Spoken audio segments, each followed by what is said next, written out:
저는 명숙입니다. 남편의 장례식이 끝나고 사흘째 되던 날 시동생 기태의 연락을 받았습니다. 유언장을 공개하는 자리를 마련했다고 하더군요. 솔직히 말하면 그런 자리가 달갑지 않았어요.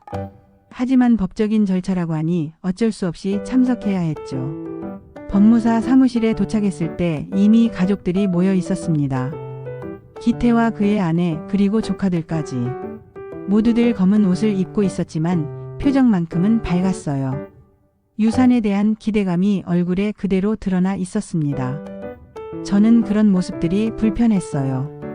남편이 세상을 떠난 지 겨우 며칠밖에 안 됐는데 말이죠. 법무사가 유언장을 펼쳤습니다. 차분한 목소리로 내용을 읽어 내려가기 시작했어요. 처음에는 별다른 내용이 없었습니다. 집안 어른들께 드릴 금액, 기태에게 줄 부동산 몇 채 등 예상 가능한 내용들이었죠. 그런데 마지막 부분에서 법무사의 목소리가 잠시 멈췄습니다. 그리고 마지막 조항입니다. 법무사가 안경을 고쳤으며 말했어요. 만약 제 딸 세진이 살아있다면 위에 명시된 유산 분배는 무효가 되며 전 재산을 세진에게 남깁니다. 그 순간 사무실이 조용해졌습니다. 모두들 서로를 바라보며 당황한 표정을 지었어요. 기태가 가장 먼저 입을 열었습니다. 이게 무슨 소리예요? 세진이는 30년 전에 죽었는데요. 기태의 목소리에는 당황함과 분노가 섞여 있었습니다. 다른 가족들도 웅성거리기 시작했어요. 맞아요. 세진이는 어릴 때 실종됐잖아요. 시체도 못 찾았다면서요. 형님이 정신이 좀 이상했나 봐요. 저는 아무 말도 할 수 없었습니다. 가슴이 답답하고 머리가 어지러웠어요. 세진이 이름을 듣는 것만으로도 30년 전의 그 끔찍한 기억들이 떠올랐습니다. 5살이던 세진이가 집 앞에서 자전거를 타다가 갑자기 사라진 그날. 경찰들이 며칠간 수색했지만 흔적조차 찾을 수 없었던 그 절망적인 시간들. 법무사가 말했습니다. 유언장은 법적으로 유효합니다. 다만 세진 양의 생존 여부를 확인할 방법이 없으니 현재 명시된 대로 유산이 분배될 예정입니다. 기태가 안도의 한숨을 쉬었어요. 그 모습이 저에게는 너무나 불쾌했습니다. 남편이 마지막까지 세진이를 기다렸다는 것을 알 수 있었거든요. 아마도 저처럼 세진이가 어딘가에서 살아있을 거라는 희망을 버리지 못했던 것 같아요. 그때였습니다. 사무실 문이 열리며 낯선 젊은 여성이 들어왔어요. 긴 머리에 차분한 인상의 여성이었습니다. 나이는 30 중반 정도로 보였어요. 모든 사람들의 시선이 그녀에게 집중됐습니다. 죄송합니다. 늦었나요? 그녀가 조심스럽게 물었어요. 법무사가 당황하며 물었습니다. 어느 분이신지요? 여성은 잠시 망설이더니 입을 열었습니다. 저는. 그녀의 목소리가 떨렸어요. 저는 장서연이라고 합니다. 그런데 모든 사람들이 숨을 죽이고 그녀를 바라봤습니다. 저 역시 심장이 빨리 뛰기 시작했어요. 왠지 모를 예감이 들었거든요. 그녀가 천천히 말을 이어갔습니다. 혹시 제가 잘못 온 건 아닐까요? 유언장 공개 자리라고 들었는데요. 기태가 날카롭게 물었습니다. 당신이 누군데 여기 오는 거죠? 여성은 가방에서 몇 장의 서류를 꺼냈어요. 그리고는 모든 사람들을 둘러보더니 조용히 말했습니다. 저 혹시... 그녀의 목소리가 더욱 작아졌어요. 저 혹시 이 집안과 관련이 있는 사람일까요? 그 순간 저는 온몸에 전율이 흘렀습니다. 설마 하는 생각이 들었어요. 하지만 그것은 불가능한 일이었죠. 세진이는 30년 전에 여성이 소매를 걷어 올렸습니다. 그리고 자신의 손목을 보여줬어요. 거기에는 오래된 화상 자국이 선명하게 남아 있었습니다. 저는 그 자국을 보는 순간 숨이 멎는 것 같았어요. 그 화상 자국. 세진이가 4살 때 뜨거운 물에 데였던 바로 그 자리였습니다. 제 마음이 요동치기 시작했습니다. 손목의 화상 자국을 본 순간 30년 전 그날이 생생하게 떠올랐어요. 세진이가 부엌에서 뜨거운 주전자를 건드리는 바람에 데였던 그 사건. 병원에 데려가서 치료받던 기억까지 모든 것이 선명했습니다. 그 상처는 어떻게 생긴 건가요? 제가 떨리는 목소리로 물었어요. 장서연이라고 밝힌 여성이 자신의 손목을 내려다보며 대답했습니다. 어릴 때 화상을 입었다고 들었어요. 정확한 기억은 없지만요. 기태가 갑자기 일어나더니 소리쳤습니다. 이게 무슨 소리예요? 사기치려고 온 거 아니에요? 그의 얼굴이 붉게 달아올랐어요. 30년 전에 죽은 아이가 어떻게 여기 있다는 거죠? 저는 기태의 반응이 이상했습니다. 너무 격렬하게 반응하는 것 같았어요. 마치 뭔가 숨기고 있는 것처럼 보였습니다. 서연이 차분하게 말했어요. 저도 확신할 수는 없어요. 하지만 이상한 일들이 계속 일어났거든요. 그녀가 가방에서 오래된 사진 한 장을 꺼냈습니다. 이건 제가 어릴 때 찍은 사진이에요. 사진을 받아든 순간 저는 온몸이 떨렸습니다. 병원 침대에 누워있는 어린 아이의 모습이었어요. 나이는 대략 4, 5살 정도. 그리고 손목에는 붕대가 감겨 있었습니다. 바로 화상치료를 받은 후의 모습이었죠. 이 사진은 어디서 구한 거예요? 제가 간신히 물었어요. 제가 자란 고아원에서 받았어요. 원장 선생님이 제가 들어올 때 가지고 있던 유일한 물건이라고 하시더라고요. 서연의 목소리에는 오랜 슬픔이 배어 있었습니다. 법무사가 개입했습니다. 잠깐만요. 이 상황이 좀 복잡해지는군요. 혹시 신분을 증명할 수 있는 다른 자료가 있나요? 서연이 고개를 저었어요. 죄송해요. 제가 기억을 잃어서요. 그녀가 조용히 설명했습니다. 10년 전에 교통사고를 당했거든요. 그 후로 어린 시절 기억이 거의 없어요. 저는 혼란스러웠습니다. 믿고 싶은 마음과 의심하는 마음이 계속 충돌했어요. 30년간 기다려온 딸이 나타났다니. 하지만 동시에 너무나 믿기 어려운 일이었습니다. 혹시 기억나는 게 있나요? 어린 시절에 대해서요. 제가 조심스럽게 물었어요. 서연이 눈을 감고 생각해 보더니 말했습니다. 단편적인 것들만요. 겨울에 붕어빵을 먹던 기억이 있어요. 따뜻한 손길과 함께요. 그녀가 눈을 뜨며 저를 바라봤어요. 그리고 자전거 타는 연습을 하던 기억도 희미하게 있고요. 제 가슴이 철렁했습니다. 세진이와 마지막으로 함께했던 기억들이었거든요. 겨울마다 붕어빵을 사주던 것, 집 앞에서 자전거 타는 법을 가르쳐주던 것. 모두 세진이와의 추억들이었어요. 기태가 다시 소리쳤습니다. 이런 식으로 가족을 속이려고 하는 거예요. 누가 시킨 거죠? 그의 목소리에는 분노뿐만 아니라 두려움도 섞여 있는 것 같았어요. 기태야, 좀 진정해. 제가 말했습니다. 일단 얘기를 더 들어보자. 서연이 슬픈 표정으로 말했어요. 저도 이 모든 게 믿기지 않아요. 하지만 몇 달 전부터 계속 이상한 꿈을 꿔왔거든요. 어떤 여자분이 저를 부르시는 꿈이요. 그녀가 저를 보며 말했습니다. 그분이 바로 어머니 같았어요. 저는 눈물이 날 것 같았습니다. 30년간 세진이를 그리워하며 살아왔는데 혹시 정말로 살아 돌아온 건 아닐까요? DNA 검사를 해봐야겠네요. 법무사가 제안했습니다. 그게 가장 확실한 방법일 것 같습니다. 기태가 격렬하게 고개를 끄덕였어요. 맞아요. 법적으로 확실하게 해야 해요. 이런 사기꾼들 때문에 가족이 피해를 볼 순 없잖아요. 서연이 조용히 말했습니다. 저도 진실이 알고 싶어요. 검사 받겠습니다. 저는 서연을 바라보며 생각했습니다. 혹시 정말로 세진이일까요? 아니면 누군가의 교묘한 계략일까요? 하지만 그녀의 눈빛에서 진실함을 느낄 수 있었어요. 그리고 무엇보다 그 화상 자국과 어린 시절 기억들이 너무나 정확했습니다. 검사 결과가 나올 때까지는 시간이 걸릴 거예요. 법무사가 말했습니다. 일주일 정도는 기다려야 할 것 같습니다. 그 일주일이 얼마나 길게 느껴질지 벌써부터 막막했어요. 하지만 진실을 알기 위해서는 기다려야만 했습니다. DNA 검사를 마치고 집으로 돌아가는 길, 저는 서연과 함께 걸었습니다. 기태는 험악한 표정으로 먼저 가버렸어요. 아직도 서연을 사기꾼이라고 확신하는 것 같았습니다. 혹시 시간 되시면 커피 한잔 하면서 이야기해도 될까요? 제가 조심스럽게 물었어요.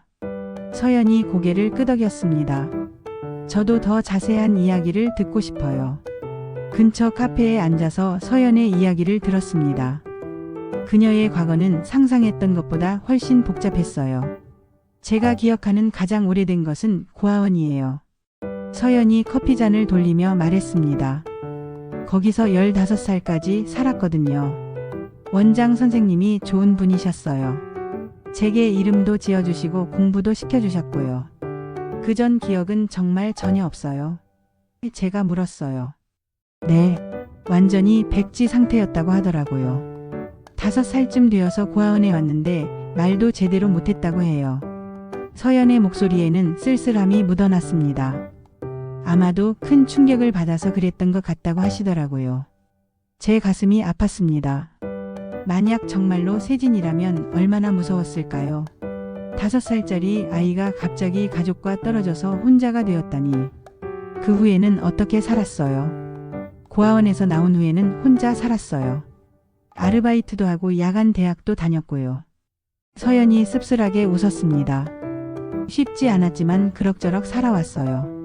그런데 10년 전에 교통사고 말씀이세요? 네, 정말 큰 사고였어요. 한 달 정도 의식을 잃었다가 깨어났는데 그나마 남아있던 기억마저 대부분 사라졌더라고요. 서연이 이마를 만지며 말했습니다. 여기에 아직도 흉터가 남아있어요. 정말로 작은 수술 흉터가 보였습니다. 얼마나 큰 사고였는지 짐작할 수 있었어요. 그럼 가족을 찾으려는 생각은 안 해봤어요? 해봤죠. 하지만 단서가 별로 없었어요. 고아원 기록도 불에 타서 사라졌다고 하고요. 서연이 가방에서 낡은 봉투를 꺼냈습니다. 이것들이 제가 가진 전부예요. 봉투 안에는 병원 사진 외에도 몇 가지 물건들이 더 있었어요. 작은 목걸이, 그리고 아이가 그린 것 같은 그림 한 장. 이 그림은 뭐예요? 제가 물었어요. 잘 모르겠어요. 제가 그린 것 같은데. 서연이 그림을 펼쳐 보였습니다. 집 같은 것도 있고 사람들도 있고요. 그림을 보는 순간 저는 깜짝 놀랐습니다. 그림 속에는 우리 집과 매우 비슷한 건물이 그려져 있었어요. 그리고 자전거를 탄 아이의 모습도 있었습니다. 이 자전거. 제가 떨리는 목소리로 말했어요. 네, 빨간 자전거예요.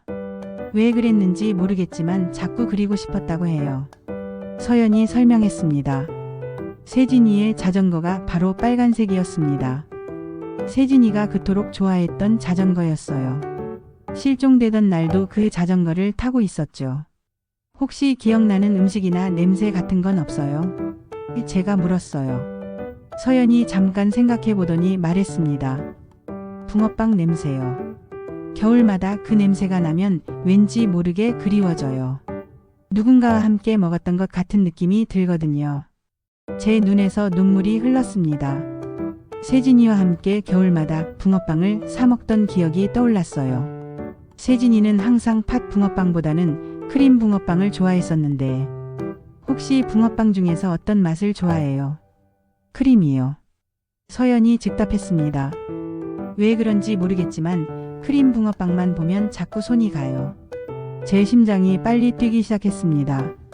너무나 많은 우연의 일치였어요.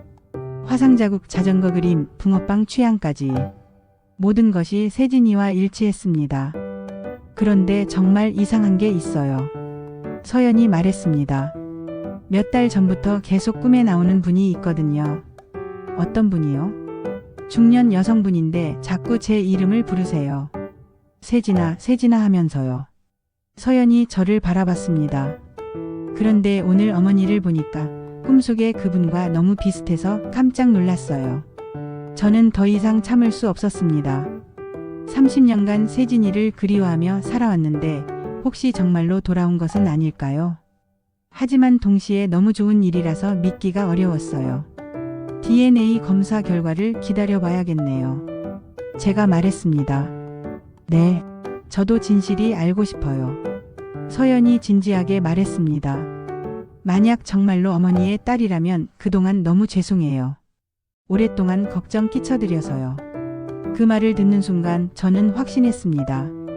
이 아이가 바로 제 세진이라는 것을.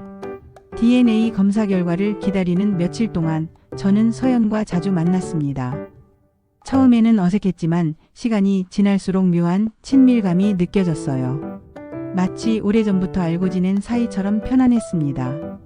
어머니, 혹시 제가 어릴 때 어떤 아이였는지 얘기해 주실 수 있어요? 서연이 물었습니다. 우리는 병원 근처 공원에 앉아 있었어요. 검사 결과가 나오기까지 이틀이 더 남아 있었습니다. 세진이는 정말 활발한 아이였어요. 제가 웃으며 말했습니다. 하루 종일 뛰어다니고 자전거 타는 걸 좋아했죠. 그런데 동시에 무척 섬세한 면도 있었어요. 섬세했다고요? 네. 꽃이나 나비 같은 걸 보면 한참 동안 바라보곤 했어요. 그리고 그림 그리기를 좋아했죠. 제가 서연을 바라보며 말했습니다. 당신처럼 말이에요. 서연이 깜짝 놀란 표정을 지었어요. 어떻게 아셨어요? 손가락에 물감 자국이 묻어 있네요. 그림을 그리고 오신 거죠? 서연이 자신의 손을 내려다보며 웃었습니다. 맞아요. 요즘 그림을 다시 시작했거든요. 왜 그런지 모르겠지만 자꾸 그리고 싶어져요. 무엇을 그려요? 주로 풍경화요. 특히 집이나 정원 같은 걸 그리게 되더라고요. 서연이 말했습니다. 그런데 그릴 때마다 이상한 느낌이 들어요. 어디선가 본 것 같은. 제 가슴이 따뜻해졌습니다. 세진이도 어릴 때 그림을 무척 좋아했거든요. 특히 우리 집 정원을 그리기를 좋아했었어요. 혹시 기억나는 놀이나 노래 같은 건 없어요? 서연이 잠깐 생각해 보더니 말했습니다. 요즘 자꾸 흥얼거리게 되는 노래가 있어요. 가사는 기억 안 나는데 멜로디만 계속 떠올라요. 그녀가 작은 소리로 흥얼거리기 시작했어요. 제 눈에서 또 눈물이 흘렀습니다. 그 노래는 세진이가 어릴 때 가장 좋아했던 자장가였어요. 제가 매일 밤 불러주던 노래였습니다. 그 노래 기억나세요? 서연이 조심스럽게 물었어요. 네, 세진이가 가장 좋아했던 노래예요. 제가 떨리는 목소리로 대답했습니다. 그 순간 서연의 눈에서도 눈물이 흘렀어요. 정말 이상해요. 왜 자꾸 울게 되는 걸까요? 마음이 기억하고 있는 거예요. 제가 서연의 손을 잡았습니다. 비록 머리로는 기억하지 못해도 마음은 모든 걸 기억하고 있어요. 그때 제 휴대폰이 울렸습니다. 기태였어요. 누나 어디 계세요? 중요한 얘기가 있어요. 기태의 목소리가 급박했습니다. 무슨 일이에요? 그 여자에 대해서 알아본 게 있어요. 만나서 얘기해요. 저는 불안한 마음으로 서연과 함께 기태를 만나러 갔습니다. 기태는 여전히 서연을 의심하고 있었어요. 누나, 이 여자 정체를 확인해 봤어요. 기태가 서류 뭉치를 꺼내며 말했습니다. 사기 전과가 있어요. 뭐라고요? 제가 깜짝 놀라며 물었어요. 5년 전에 다른 가족한테도 똑같은 수법을 썼어요. 잃어버린 가족 행세를 하면서 돈을 뜯어낸 거죠. 서연이 당황한 표정으로 말했습니다. 그런 적 없어요. 무슨 말씀이세요? 증거가 다 있어요. 기태가 서류를 펼쳐 보였습니다. 장서연이라는 이름으로 사기 행각을 벌인 기록이 여기 다 있잖아요. 저는 서류를 자세히 살펴봤습니다. 분명히 장서연이라는 이름이 적혀 있었고 사기 혐의로 조사받은 기록도 있었어요. 하지만 뭔가 이상했습니다. 잠깐만요. 제가 서류를 더 자세히 봤어요. 이 사진이 서연 씨가 맞나요? 기태가 당황한 듯 말했습니다. 당연히 같은 사람이죠. 하지만 사진 속 여성은 서연과 확실히 달랐어요. 키도 다르고 얼굴형도 완전히 달랐습니다. 단지 이름만 같을 뿐이었죠. 기태야, 이 사람은 서연 씨가 아니에요. 제가 단호하게 말했습니다. 그럴 리가요. 이름이 똑같잖아요. 기태가 억지로 우기려 했어요. 서연이 차분하게 말했습니다. 동명이인인 것 같네요. 저는 이런 일을 한 적이 없어요. 기태의 얼굴이 붉어졌습니다. 자신의 계획이 실패한 것을 깨달은 것 같았어요. 저는 기태가 왜 이렇게까지 서연을 몰아내려고 하는지 이해할 수 없었습니다. 다음 날 드디어 DNA 검사 결과가 나왔습니다. 법무사 사무실에 다시 모인 우리들. 모두의 얼굴에는 긴장감이 가득했어요. 검사 결과가 나왔습니다. 법무사가 봉투를 열며 말했습니다. 모녀일 확률은. 그 순간이 영원처럼 길게 느껴졌어요. 제 심장이 너무 빨리 뛰어서 숨쉬기조차 어려웠습니다. 99.8%입니다. 그 말을 듣는 순간 저는 그 자리에 주저앉을 뻔했습니다. 30년을 기다린 기적이 일어난 거였어요. 제 세진이가 정말로 돌아온 것이었습니다. 정말인가요? 정말로? 제가 떨리는 목소리로 물었습니다. 법무사가 고개를 끄덕였어요. 과학적으로 확실합니다. 명숙 씨와 서연 씨는 친모녀 관계가 맞습니다. 저는 서연을 껴안고 펑펑 울었습니다. 30년간 그리워했던 딸이 정말로 돌아온 거였어요. 꿈 같은 일이었습니다. 엄마. 서연도 울먹이며 말했어요. 정말 제가 어머니 딸이었군요. 기태는 충격받은 표정으로 서 있었습니다. 아무 말도 하지 못하고 있었어요. 자신이 그토록 반대했던 일이 현실이 된 것이었죠. 그런데 어떻게 살아남을 수 있었던 거죠? 제가 궁금해서 물었어요. 서연이 천천히 설명하기 시작했습니다. 사실 제가 알고 있는 것도 많지 않아요. 하지만 고아원 원장님께서 해주신 얘기가 있어요. 어떤 얘기요? 제가 고아원에 왔을 때 어떤 노부부가 저를 데려왔다고 하더라고요. 그분들이 저를 한동안 키우셨던 것 같아요.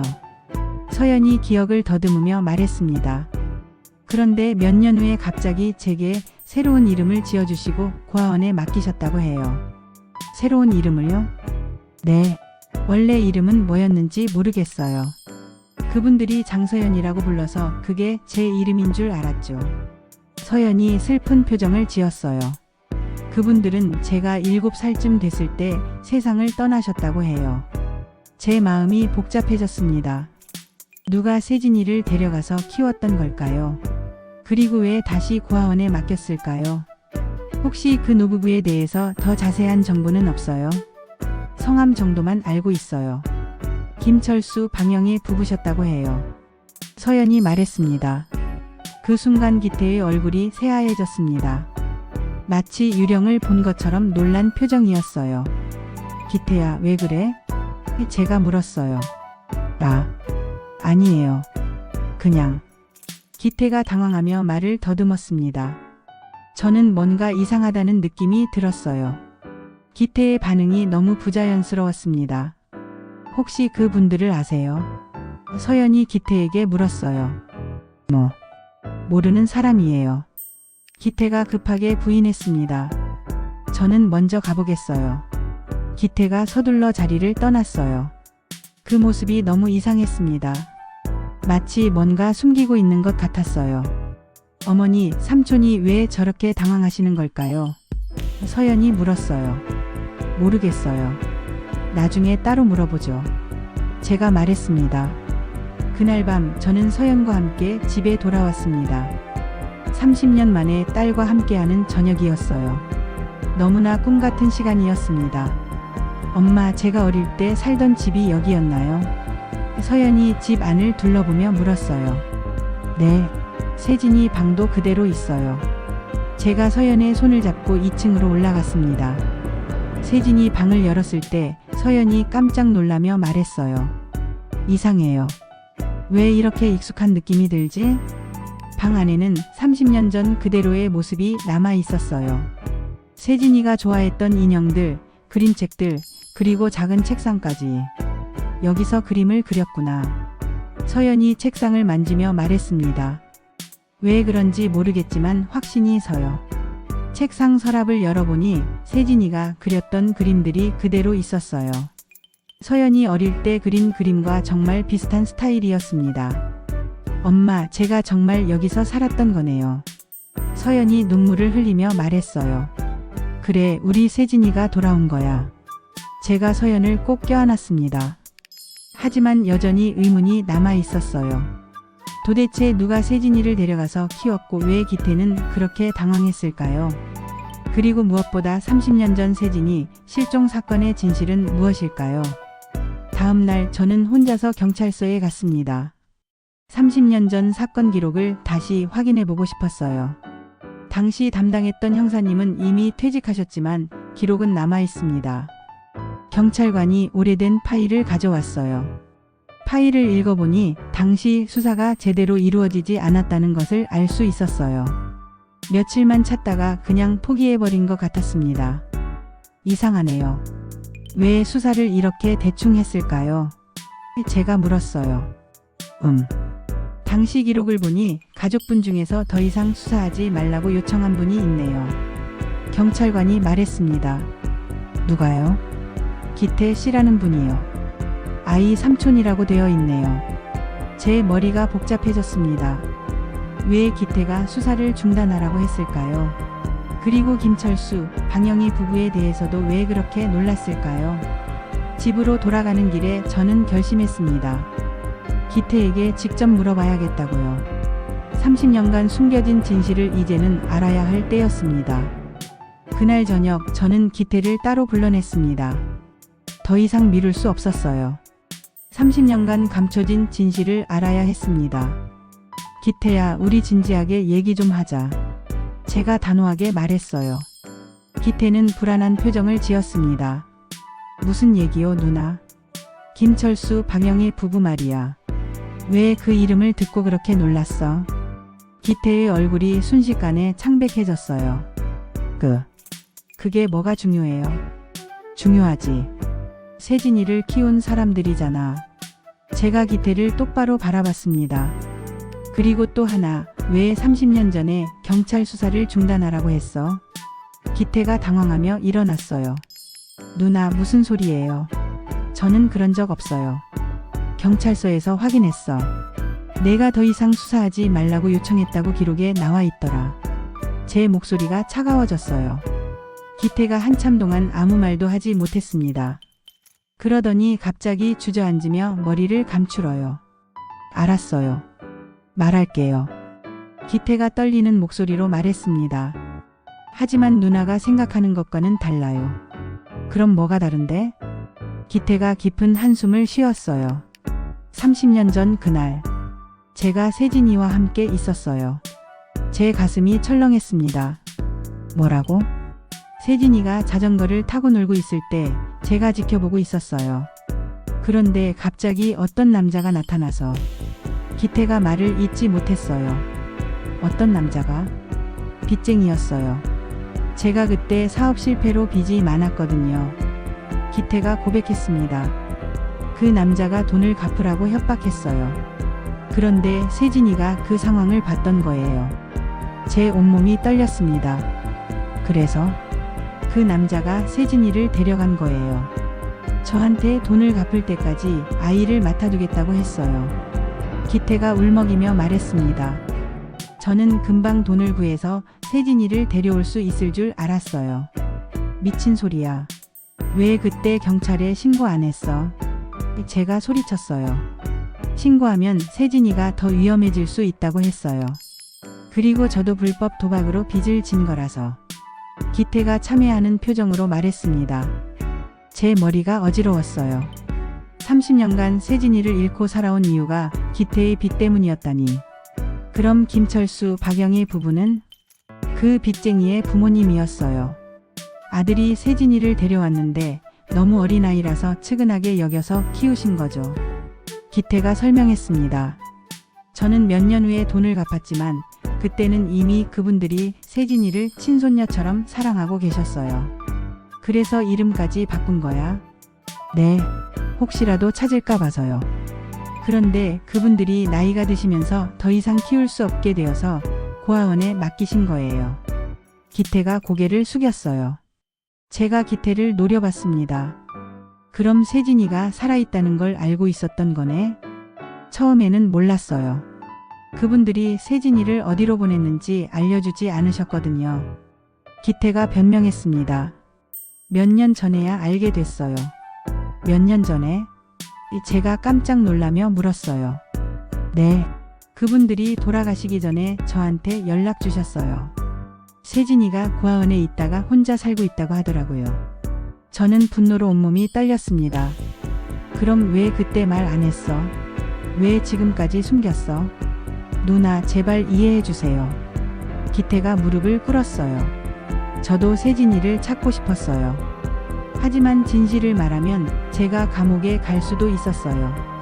그리고 세진이도 상처받을까 봐. 상처? 30년간 가족과 떨어져 살게 만든 내가 무슨 상처를 걱정해? 제가 소리쳤어요. 기태가 펑펑 울기 시작했습니다.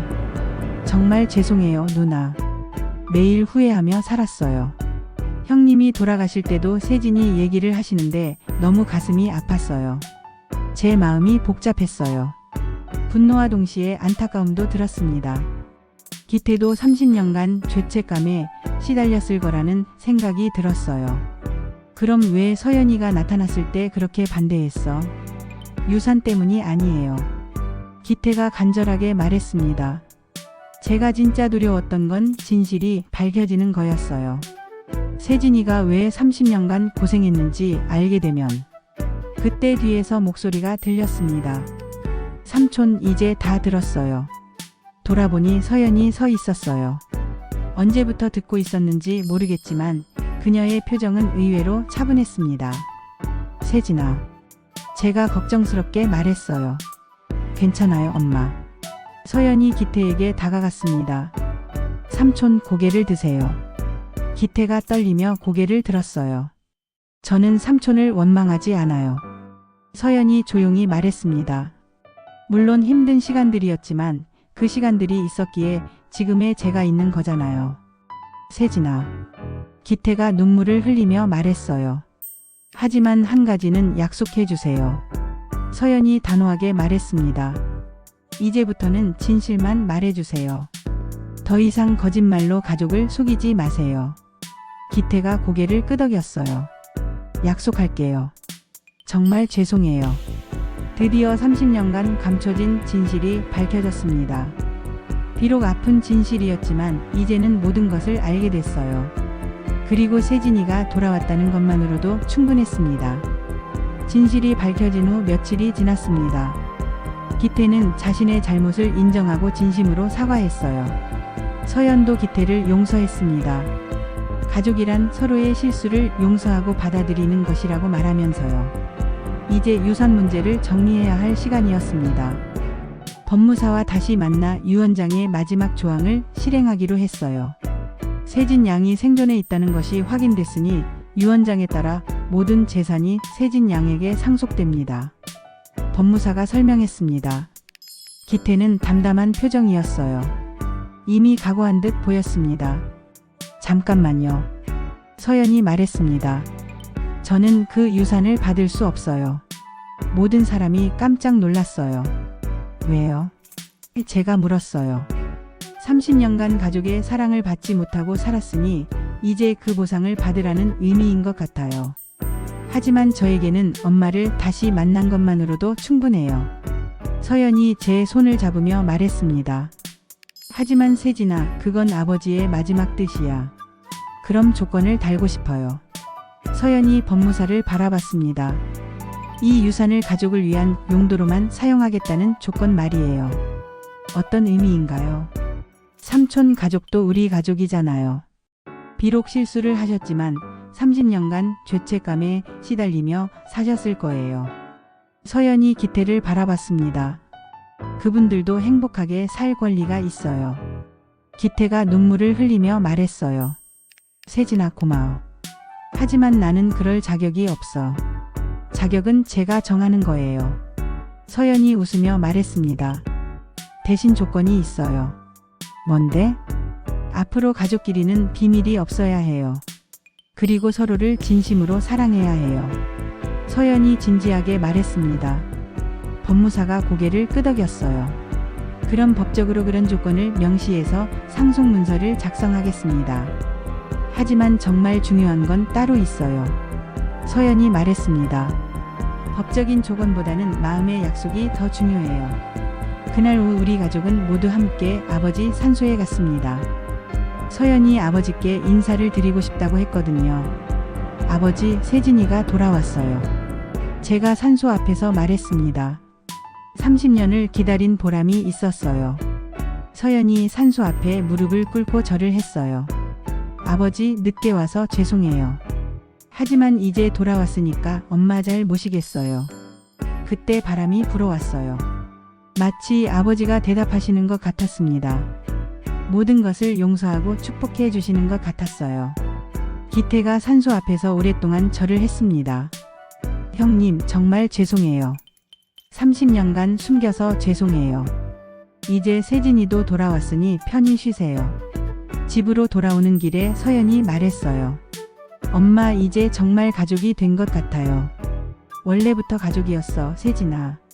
그래도 마음으로 느끼는 가족과 혈연으로만 이어진 가족은 다른 것 같아요. 서연이 제 팔짱을 끼며 말했습니다. 이제는 진짜 마음으로 가족이 된 거죠. 기태도 옆에서 말했어요.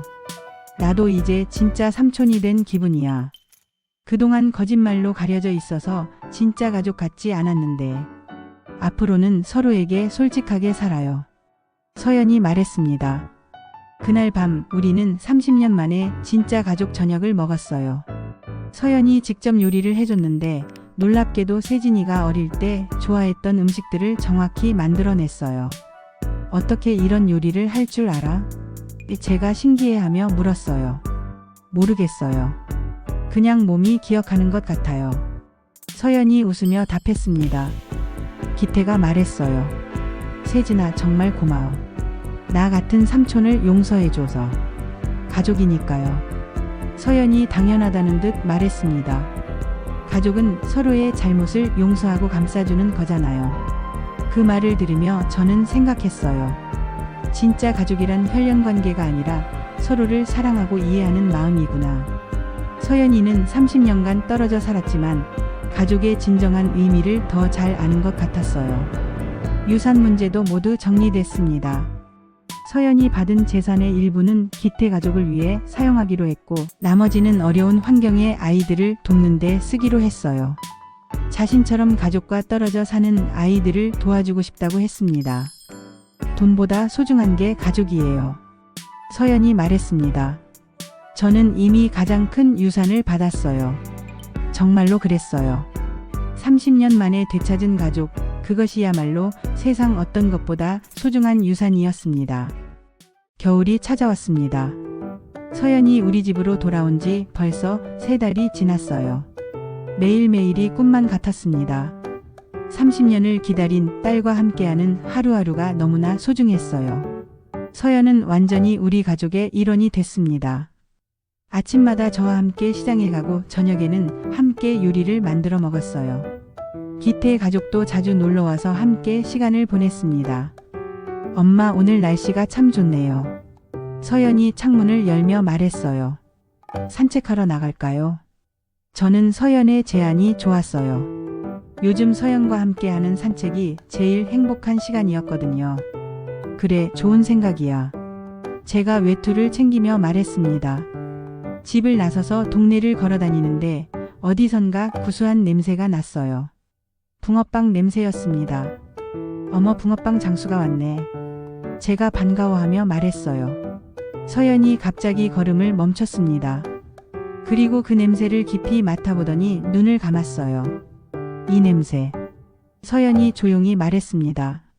정말 그리웠어요. 그리웠다고? 네.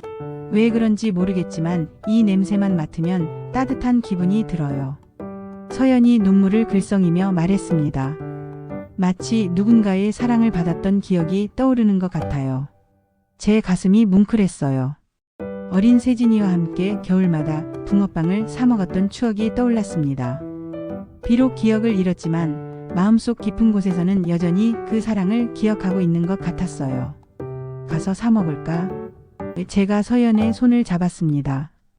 붕어빵 장수 할아버지는 여전히 그 자리에 계셨어요.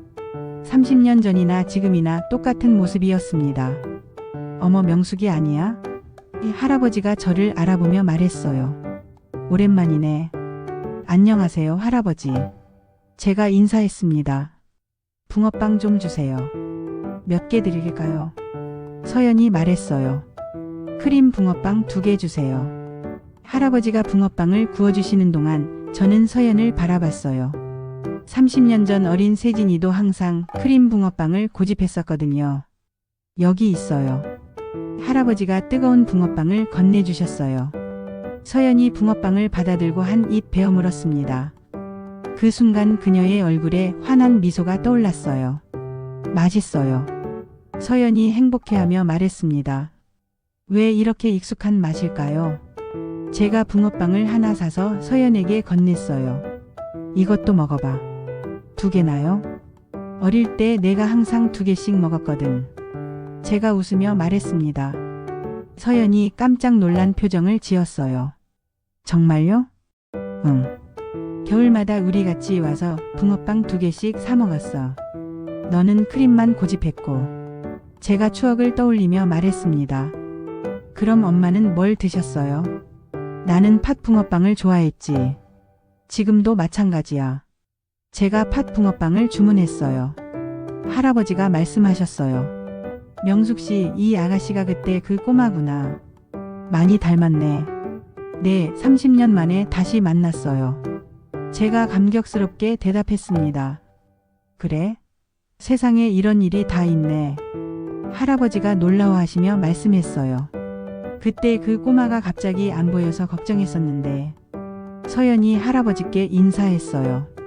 할아버지, 그때 기억해 주셔서 감사해요. 아이고, 이 아가씨. 건강하게 자란 모습 보니까 할아버지가 다 기뻐. 할아버지가 환하게 웃으셨어요.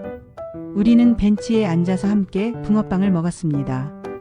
서연이 붕어빵을 먹으면서 계속 웃고 있었어요. 엄마, 이상해요. 서연이 말했습니다. 뭐가? 이 맛을 먹으니까 갑자기 기억이 떠올라요. 서연이 눈을 감으며 말했습니다. 겨울 후에 누군가와 함께 따뜻한 붕어빵을 먹던 기억이요. 제 눈에서 눈물이 흘렀어요. 기억나니? 희미하게요. 그때도 이렇게 행복했던 것 같아요. 서연이 제 손을 잡았습니다. 엄마와 함께라서 더 맛있었던 것 같고요. 세진아, 제가 서연을 꼭 껴안았어요. 엄마, 저 이제 확실해요. 서연이 제 품에서 말했습니다. 뭐가? 제가 정말 엄마 딸이라는 게요.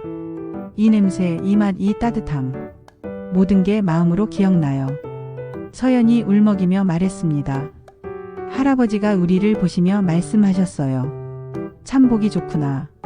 가족이 다시 만난 모습이 이렇게 아름다울 줄이야. 할아버지 고마워요.